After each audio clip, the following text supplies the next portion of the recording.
ایک مرتبہ ایک بزرگ نے ایک محفل میں اپنی بند ہتھیلی کو سب کی طرف کر کے دریافت فرمایا کہ میرے ہاتھ میں کیا ہے؟ کچھ نے جواب دیا کہ شاید آپ کے ہاتھ میں ہیرے جواہرات ہیں۔ انہوں نے بھی سوچ کے بعد میں جواب دیا کہ شاید سونا ہے۔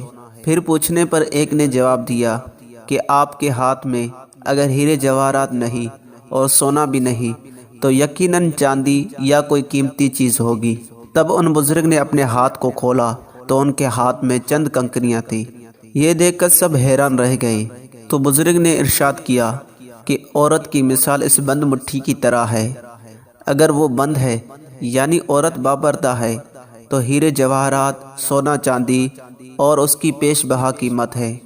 لیکن اگر وہ مٹھی کی طرح کھل جائے یعنی عورت بے پردہ ہو جائے تو وہ بے وقعت پتھر اور کنکریوں کی مانند ہے جس کی کوئی عزت اور قیمت نہیں۔